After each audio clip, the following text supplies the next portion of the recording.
أشهد أن لا إله إلا الله وحده لا شريك له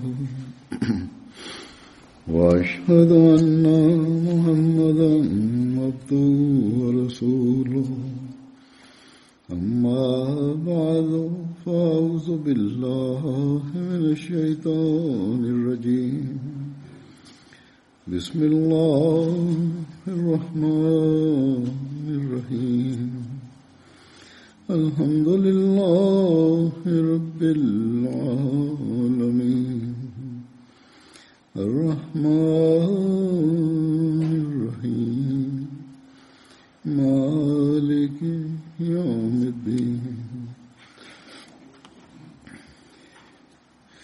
إياك نعبد وإياك نستعين اهدنا الصراط المستقيم صراط الذين أنعمت عليهم غير المغضوب عليهم ولا الضالين إنما يعمر مساجد الله من آمن بالله واليوم الآخر وأقام الصلاة وآتى الزكاة ولم يخشى إلا الله فعسى أولئك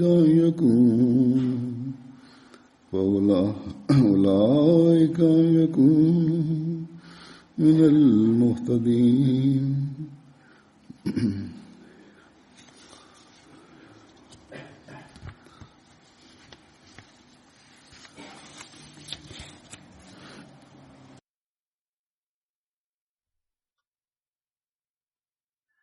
After reciting the Tashahhud, Ta'awuz and Surah Al-Fatiha, Khalifatul Masih the fifth, Ayyadullah Ta'ala bin Sir Aziz recited verse 18 of Surah At-Tawbah and then stated, after a long period of time, Allah the Exalted has enabled the Ahmadiyya Muslim community of France to construct another mosque here.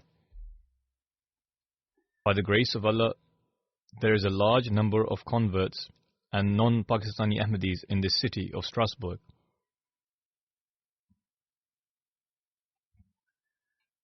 Rather, 75% of them are not Pakistanis.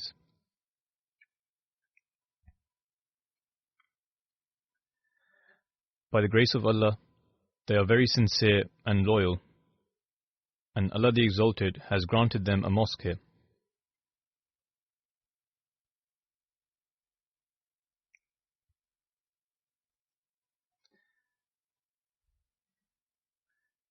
Now the Ahmadis residing here can forge an even stronger relationship with the community than before. May Allah the Exalted enable them to do so.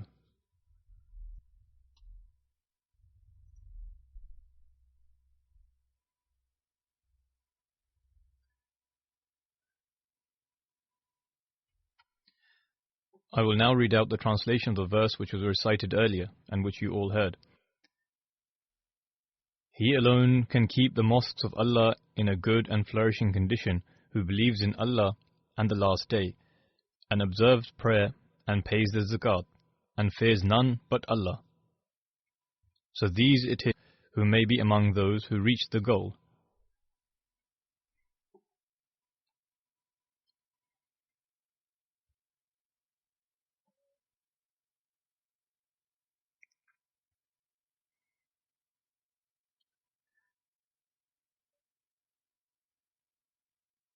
Allah the Exalted has mentioned these as the attributes of those who build mosques and populate them, that they believe in Allah, i.e., they have firm and complete faith that God is the fountainhead and master of all powers.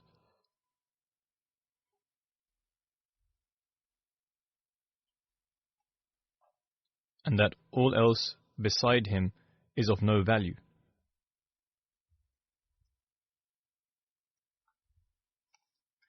Hence, it is vital to prostrate before Allah the Exalted and to worship Him in order to attain this level of faith.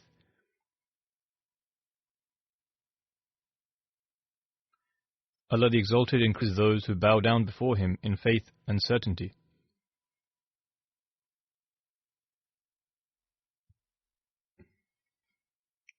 Moreover, belief in the hereafter is another attribute or a condition that Allah the Exalted has set for those who come to the mosques, because it is belief in the hereafter that encourages one to worship Allah the Exalted in a way that is purely to attain the pleasure of Allah the Exalted.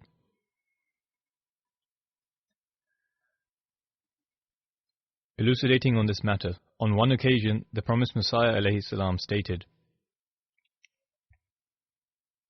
"Belief in the hereafter serves as a means to attain divine insight, and divine insight cannot be attained without the awe and fear of God."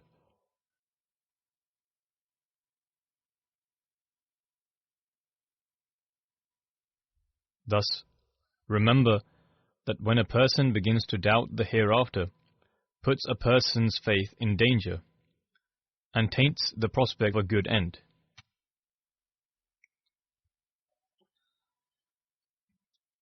I.e., under such circumstances, one is no longer guaranteed a good end, nor is there certainty that such an individual will remain faithful.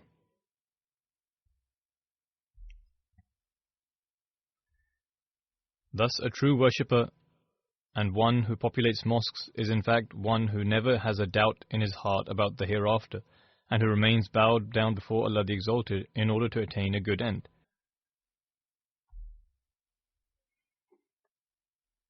Then it is stated that only those people who populate mosques, or only those people will derive benefit from constructing mosques who observe prayers. They proclaim they have not constructed this mosque merely to show it to the world, that they too have a mosque.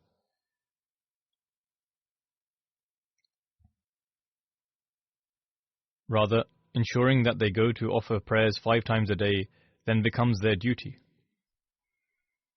Allah the Exalted has stated here to observe prayer. And observing prayers denotes offering prayers in congregation. Following this is the act of being attentive towards zakat, i.e. almsgiving, and making financial sacrifices.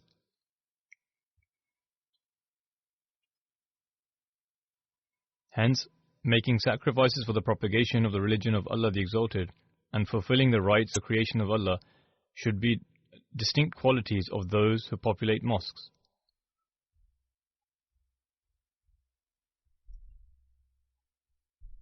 All of this is carried out so that the fear of Allah the Exalted increases in our hearts, and so that we try our level best to acquire His pleasure.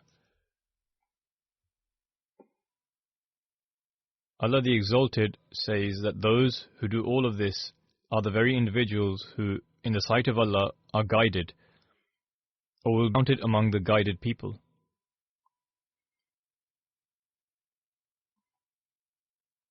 Hence, we should always continuously offer this prayer, make endeavors in accordance with it, and offer this supplication whilst submitting before Allah the Exalted.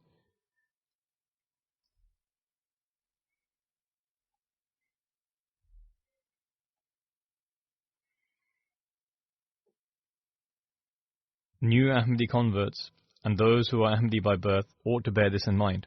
And in fact, older Ahmadis, especially those that have come from Pakistan, have a greater responsibility of being mindful of the fact that they have to establish good examples for new Ahmadis.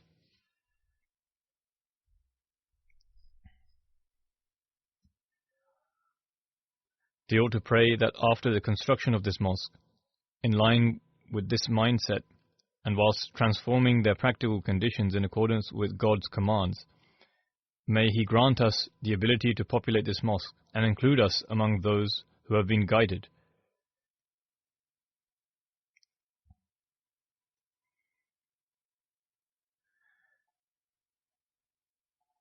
It should not be the case that owing to our weakness and sluggishness, we ruin our life in this world and the hereafter as a result of not acting in accordance with this commandment of Allah the Exalted, which is regarding those who populate the mosque.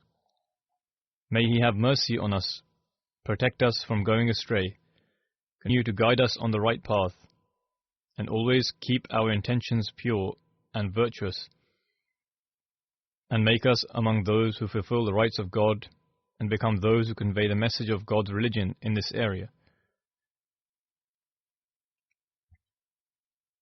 May we, along with the construction of this mosque and in accordance with the guidance of the appointed promised Messiah, be those who make this mosque a means for the propagation of Islam. God shower His blessings on us and make us the fulfillment of the saying of the Holy Prophet ﷺ, in which he said that whoever builds a mosque for the sake of Allah the Exalted, God will in turn build a similar house for him in paradise. Thus, may He make us true believers and continue to shower His blessings on us.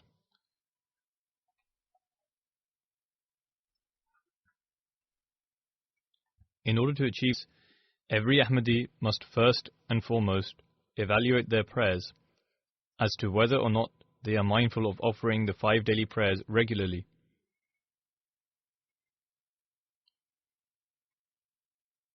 And also whether they are offering prayers in congregation.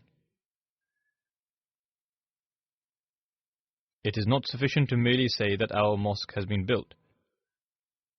It is not sufficient to merely build a mosque in order for a house to be built in the hereafter. For this, faith must be accompanied with deeds. It is also necessary to follow the commandments of Allah the Exalted. It is also essential to fulfill the due rights of being in the Jamaat of the promised Messiah alayhi salam.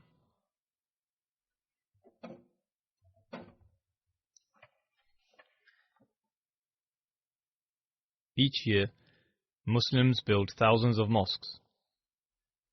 However, if sermons are delivered on sectarianism, instead of discussing how one ought to have fear of Allah the Exalted and fulfill the rights of His creation, if discussions are merely held on personal vested interests, or if the so-called scholars are giving rise to innovations which have no relevance with the tradition of the Holy Prophet ﷺ, then such mosques do not lead towards paradise in the sight of Allah the Exalted and His Messenger.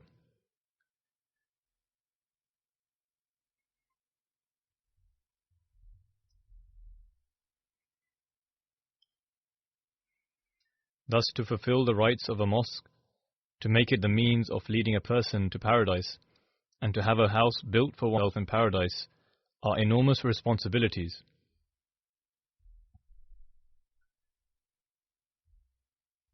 And every Ahmadi should understand these responsibilities, try to act in accordance with them, and endeavor to fulfill their rights.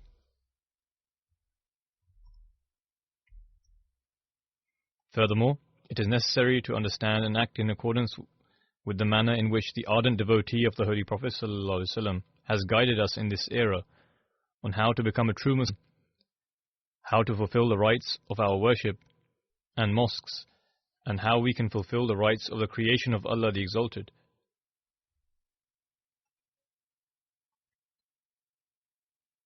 Only then will we be able to say that we have firm and complete faith in Allah the Exalted, that we have complete faith and certainty in the Day of Judgment,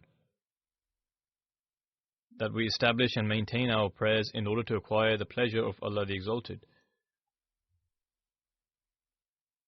and that we also sacrifice our wealth in order to establish the rights of the creation of Allah the Exalted.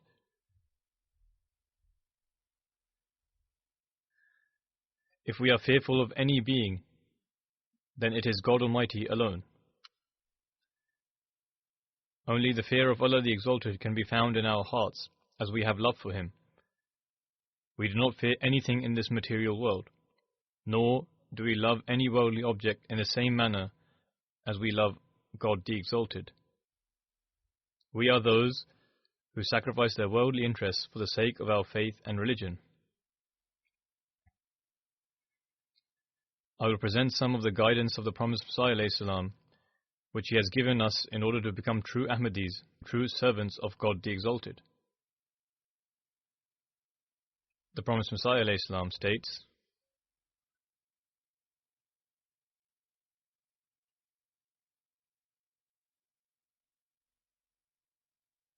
None of the faculties, such as hands, feet, eyes, the mind, endowed by Allah the Almighty, have been granted to man so that they may be wasted. Rather, their discipline and proper use is a true means by which they are nourished and developed. How can they be nourished? This is through their proper use and not through any misuse of them.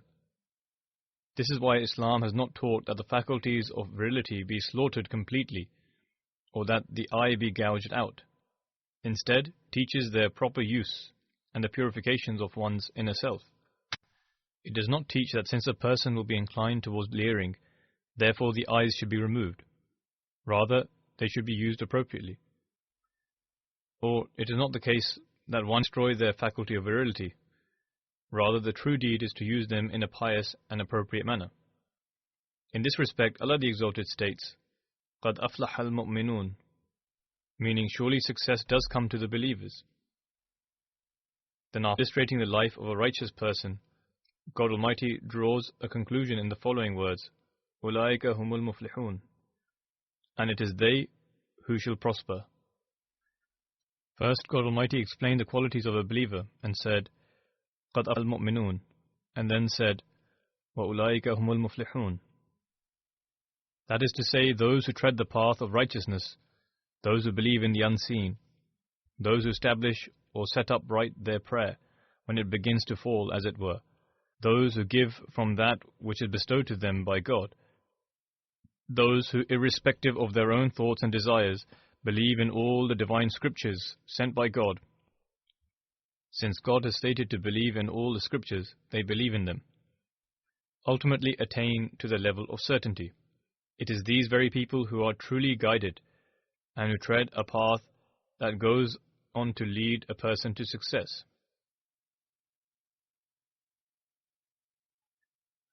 Therefore, it is such people who are triumphant and who shall reach their final destination and who have been delivered from the perils of the journey before them. Hence, from the very outset, Allah the Exalted has given us a teaching of righteousness and bestowed upon us a book which also provides counsel on how to develop piety. And so, let my community grieve more than anything else over whether they possess righteousness or not.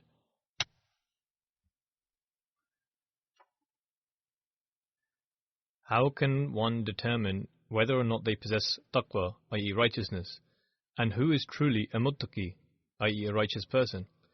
Expounding on this, the Promised Messiah ﷺ states, the word of God states that the righteous are those who walk with humility and modesty and do not speak arrogantly, i.e. they are humble and have no sign of arrogance in them. They speak as though they were a lowly person addressing their senior.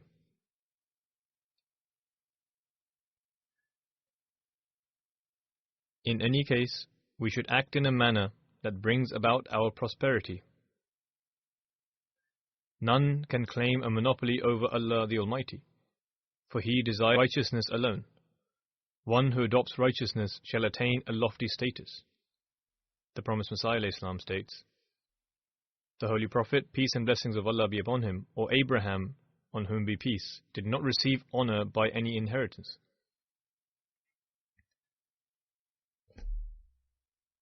Although we believe that Abdullah, the revered father of the Holy Prophet, peace and blessings of Allah be upon him, was not an idolater, but it was not on this account that the Prophet of Islam was conferred his prophethood. Prophethood was endowed to him by divine grace due to the virtues present in his nature. This is what drew in God's grace. It was the sincerity and righteousness which led Abraham, on whom be peace, the father of the prophets, to sacrifice his son without hesitation. Even he himself was cast into a fire. Just reflect upon the sincerity and devotion of our chief and master, Muhammad, the messenger of Allah, peace and blessings of Allah be upon him. The Holy Prophet stood firm against all forms of evil.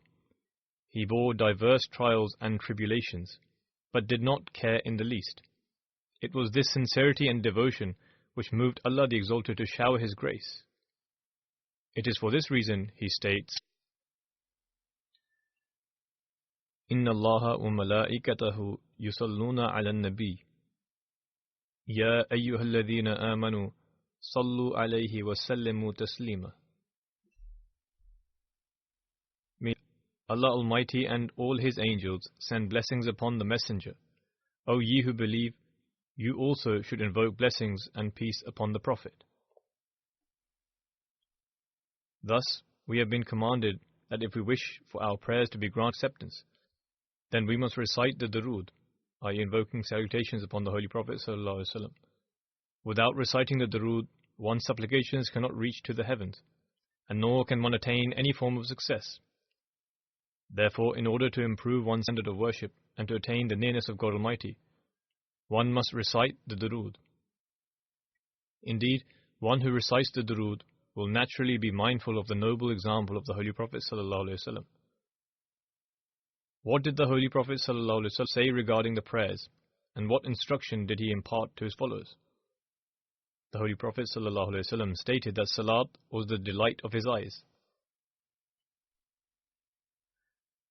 Similarly, the Holy Prophet established such an example in regards to fulfilling the rights of Allah's creation, that the likes of which cannot be found. The Holy Prophet did not show any concern for his own personal welfare. Rather, whatever he had, even if the wealth was equal to the size of a field, he would distribute it amongst the people and anyone who came to him seeking help, and they would never leave empty-handed. Aside from this, the Holy Prophet ﷺ was always willing and ready to extend his hand to help mankind. Therefore, when one recites the durood, whilst keeping in view the noble example of the Holy Prophet ﷺ, only then can one's attention remain focused on seeking to emulate the perfect examples established by the Holy Prophet ﷺ. When one develops this vision, then God Almighty, owing to our expression of love by reciting the durood on the beloved Prophet of God, accepts our supplications. It is only then that we can attain the nearness of God Almighty and demonstrate meekness and humility, and become counted amongst those who tread the path of righteousness. And it is these people who will prosper.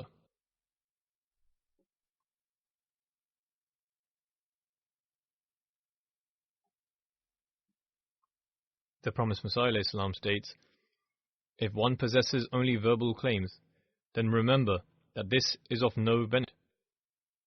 In order to succeed, one must adopt taqwa. If one wishes to succeed, then they must become a righteous person. True taqwa enables one to attain the cognizance of God Almighty and to adhere to His commandments. In regards to the reality of prayer and describing the condition of true prayer, the promised Messiah ﷺ states, there are many people who verbally profess their belief in God. However, on further investigation, it becomes evident that they are in fact atheists. The reason for this is that when they are busy in their worldly pursuits, they overlook the wrath and grandeur of God. Hence, it is vital that every single one of you should pray to God Almighty to seek true cognizance of His existence.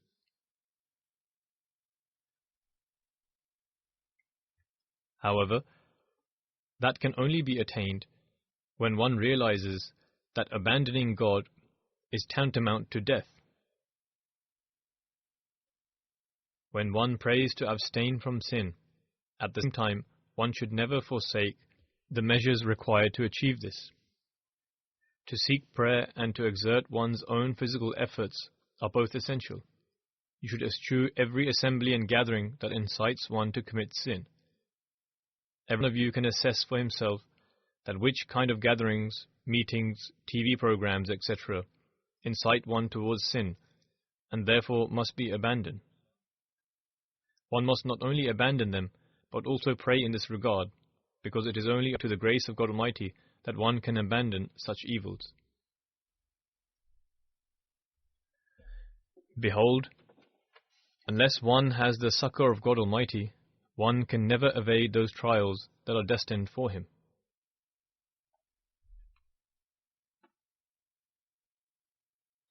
prayer which is offered 5 times in a day alludes to this very truth.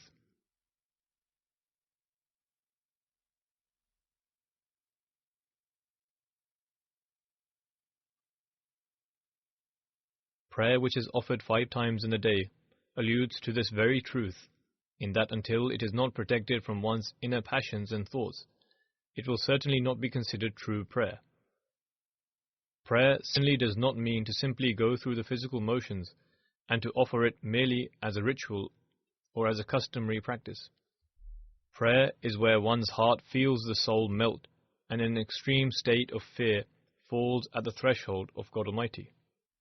To whatever extent possible in one's own efforts, one should try and instill a state of emotion of intense fervor and supplicate with complete humility to become free from insolence and sin, which is found in one's nature. Such is the prayer is full of blessings. If one perseveres in this way, then soon a moment shall appear either in the day or in the night, where one shall witness that a spiritual light has descended upon their heart, and the brazen nature of Nafs-e Amara, i.e. the soul that incites to evil, has reduced. Just as a snake carries venomous poison, so too does the Nafs-e Amara, and thus he who has created it also has its antidote.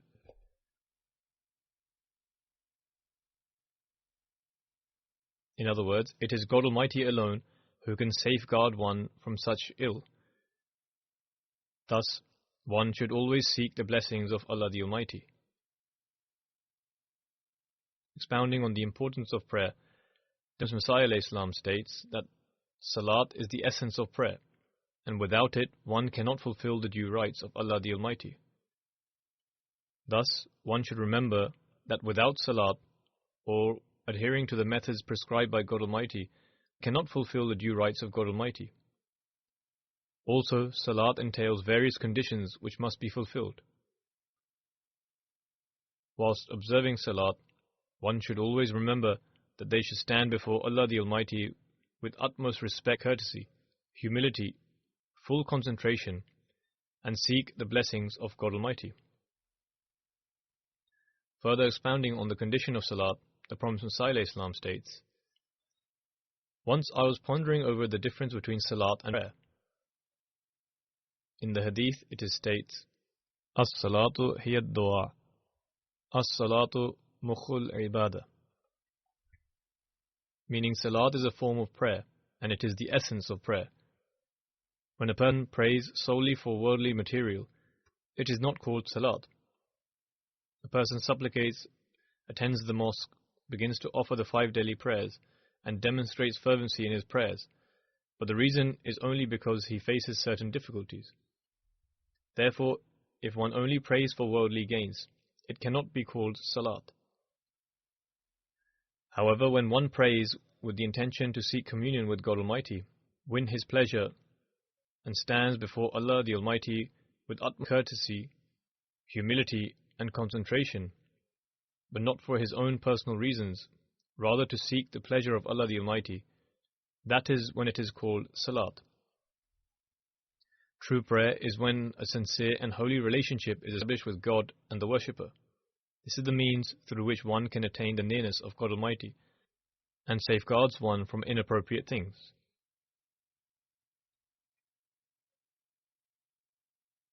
The main objective is that one should seek the pleasure of Allah the Almighty. Thereafter, it is permissible for one to pray for their worldly needs. Thus, one should first pray to attain the pleasure of God Almighty, and then they may pray for their worldly needs, because they too can only be attained through His grace. This is so because at times, one's worldly difficulties can affect one's religious affairs, particularly during such difficult and challenging times through which the world is passing. When a person is weak and facing difficulty, then their worldly affairs can be the means for them to stumble. Thus, one should first forge a relationship with Allah the Almighty and then also pray for their worldly needs as well.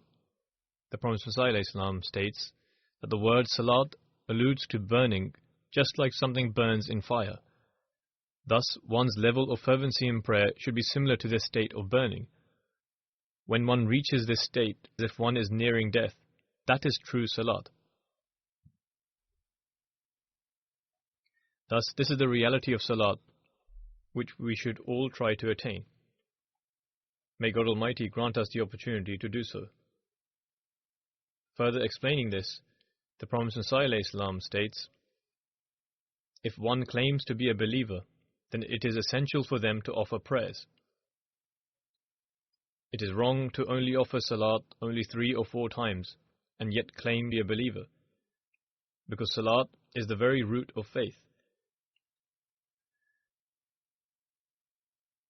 One who is empty of this root is like a hollow tree, which will be uprooted at the mere blowing of a breeze. The Prophet ﷺ states that just like on a hot day, clouds gather together and it begins to rain, similar is the case of one's salat. The intense passion of faith enables one to accomplish what they are seeking for. Salat is when one stands before Allah the Almighty with intense fervency and passion and courtesy. Despite being a servant of God, if a person then shows negligence, then God Almighty is self-sufficient and He shows no concern. Every nation can survive as long as they keep a relationship with God the Almighty. Prayer is a foundation of faith. Some foolish individuals question, why does God Almighty need our prayers? The Prophet ﷺ says, O foolish ones, God Almighty is not in need of anything. Rather, it is you who are in need of prayers, and for God Almighty to turn His attention towards you. Every incomplete task can be accomplished if God Almighty is with you. Prayer can remove thousands of sins and become a source of gaining nearness to God Almighty. This is not restricted to prayer alone. Through this, one gains the nearness of God. Sins are forgiven, and one's incomplete tasks can be completed. Furthermore, those who go to the mosque with sincerity and wait for the prayers, it is regarding these people that the Holy Prophet ﷺ says that when a person remains in wait for the prayer in the mosque, it will be as if he is preoccupied in prayer. If a person remembers God Almighty while sitting in the mosque, it will be as if they are engaged in worship, and the angels will send down their blessings on that person by saying, O Allah, have mercy on him and forgive him. Accept his repentance. How great is the reward for the one who offers their prayers in the mosque. The reward is not only for the one who goes to the mosque to pray. Rather, even the person who is waiting for the prayer to begin receives a reward from God Almighty, and the angels pray for that individual. Thus, we ought to show great concern in order to fulfill the rights of worship of such a benevolent God, and attend the mosque for the 5 daily prayers. Whilst explaining the fact that the purpose of religion is to establish unity and create one community, the Prophet ﷺ says, Allah desires to make all mankind as if they were all one person. This could also be called a democratic singularity. Under this concept, the diverse mankind could be considered as one individual. The purpose of religion is also that the human race be united in the form of beads of a tasbih, i.e. rosary, through one thread. The congregational prayers or salat is also for such unification, so that all the worshippers are counted as one. The reason why we are prescribed to stand shoulder to shoulder is so that whoever has greater wisdom or spiritual charisma is able to influence the weak. It is hoped that spiritual influence of the wise will diffuse into the weak.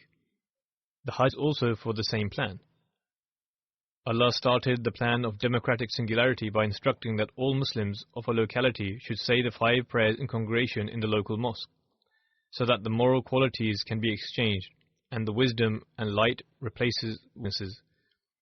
By such interaction, Muslims are introduced to each other and develop affection for one another. Such introduction is very important, as that leads to affection, which is the basis of the unification, to the extent that an enemy that one is aware of is better than a friend who one knows nothing about. When one meets a person in a foreign country and they become acquainted, then a natural affection is formed in their hearts. The reason for this is that when one is away from the place where they had a feud, the grudge that developed, which is only a temporary feeling, is removed and all remains is their acquaintance.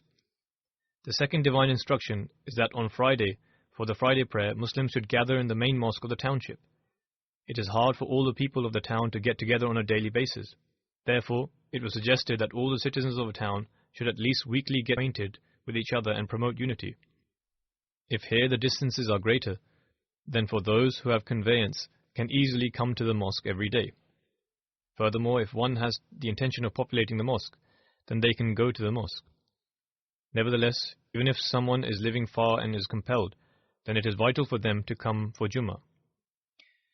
By such a scheme, eventually all of them will unite in one body or singularity. Then on an annual basis, Allah has prescribed that Eid prayers be said at a regional level so that acquaintance and affection grows wider and helps in the process of democratic singularity. In the same theme, for the unity of the whole world, Allah has prescribed to perform Hajj at least once in one's lifetime so that representatives of all people assemble together in the expanse of Makkah, i.e. those with the capacity to perform Hajj ought to perform the Hajj. In summary, this is Allah's desire that affection and love among mankind progresses. Then regarding his opponents, the Prophet ﷺ says that they are completely oblivious to the philosophy of Islam.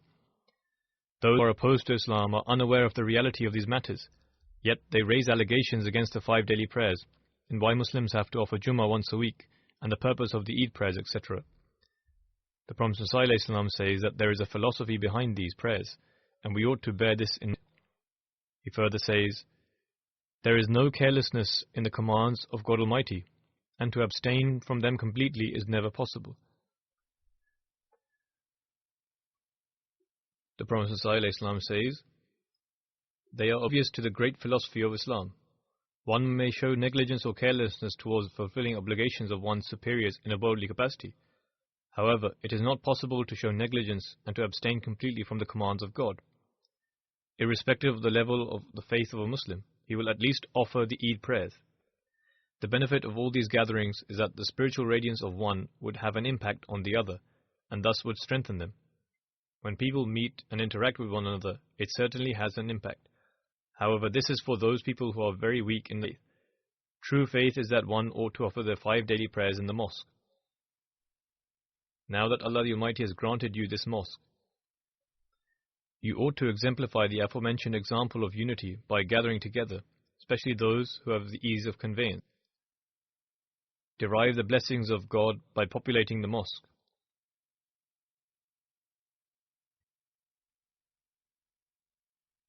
Then God Almighty will grant His favors, as mentioned previously, that God Almighty appoints the angels to pray for that person who go to offer the 5 daily prayers in the mosque.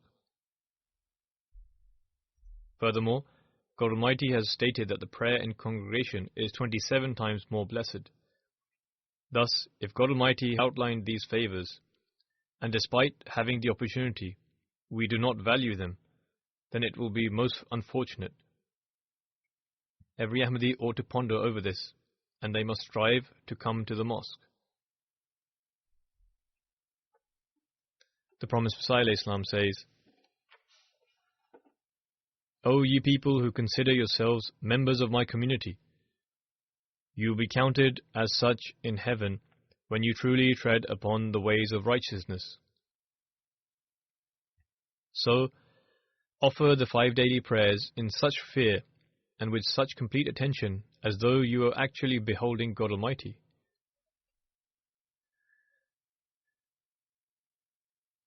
Similarly, observe your fast for the sake of God. Let everyone who is liable to pay the zakat do so, and anyone upon whom the Hajj has become obligatory and who face no hindrance ought to perform the pilgrimage. Do good in a handsome manner and discard vice with disgust. Bear well in mind that no action of yours which is empty of righteousness can reach God. Righteousness is the root of all goodness. No action that is rooted in righteousness will go in vain.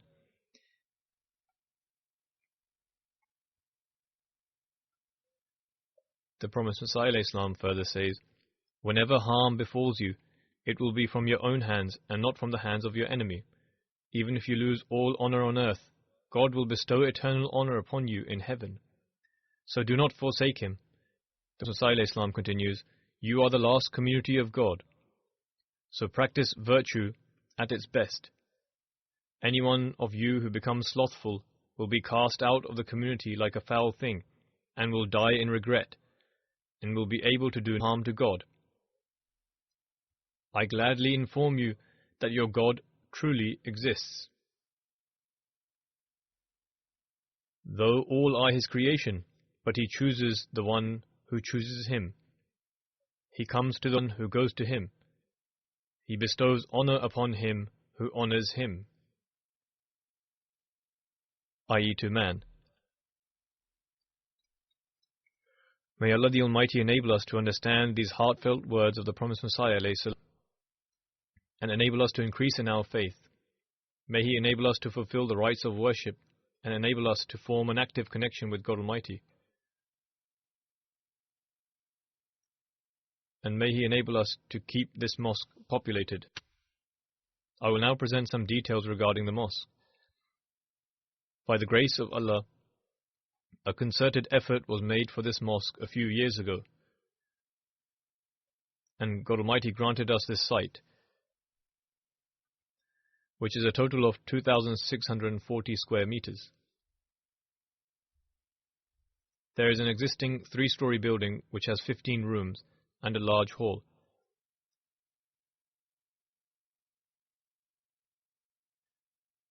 In order to purchase this, a loan was taken from the Markaz at the time. Amir Sahib says that now almost all of it has been repaid with the exception of 50,000 euros. The council raised various concerns which were resolved in subsequent meetings. During various meetings with the mayor, the plans were submitted, and by the grace of Allah, they were approved. According to the plans and sketches that were submitted, the architect estimated that the cost of the project would be 1 million euros, which the Majlis Khuddam al-Ahmadiyya France pledged to give.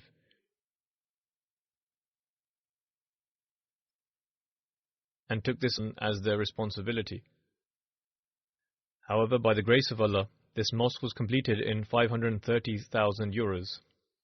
At present, Majlis Khuddam al-Ahmadiyya France have given 350,000 euros, and the remaining was paid by the Jamaat. Khuddam al-Ahmadiyya France have pledged that they will pay the remaining amount.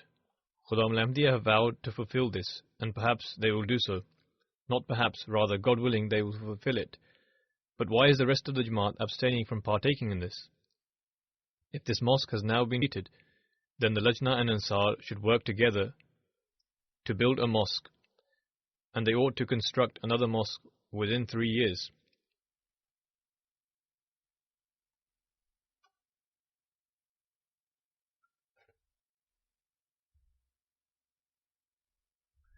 For the construction of this mosque, a committee was formed consisting of Mr. Aslam Dawri Sahib, Shehbaz Sahib and Muhammad Asim Sahib. According to their report, Mansoor Sahib has worked very hard for this. May Allah the Almighty reward him.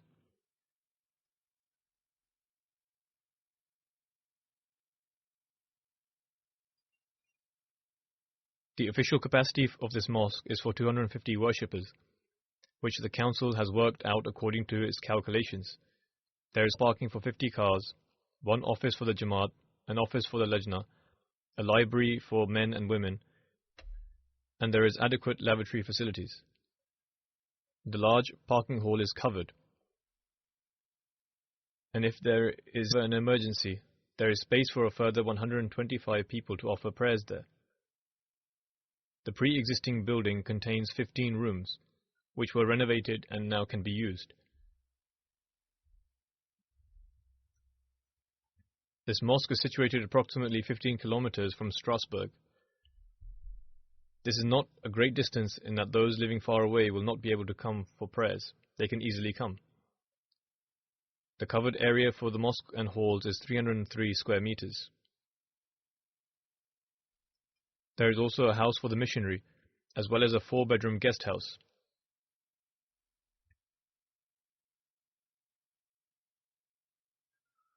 Permission was not granted for the construction of a minaret. Nevertheless, permission was given for a dome to be built, which sits at a height of 8 meters and is located to the right side of the mosque. This looks attractive, and in fact the mihrab is on the inside. There is writing in the circular part. May God Almighty bless it in every respect. May He greatly bless the progeny and wealth of those Khuddam who sacrifice in order to construct this mosque.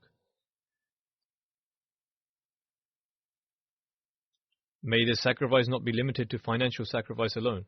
May God Almighty enable them to understand the spirit of populating mosques. May God Almighty elevate the level of worship of the Khuddam and also elevate the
الحمد لله نحمده ونستعينه ونستغفره ونؤمن به ونتوكل عليه ونعوذ بالله من شرور أنفسنا ومن سيئات أعمالنا من يهده الله فلا مضل له ومن يضلله فلا هادي له ونشهد أن لا إله إلا الله ونشهد أن محمدا عبده ورسوله عباد الله رحمكم الله إن الله يأمر بالعدل والإحسان وإيتاء ذي القربى وينهى عن الفحشاء والمنكر والبغي يعظكم لعلكم تذكرون اذكروا الله يذكركم وادعوه يستجب لكم ولذكر الله أكبر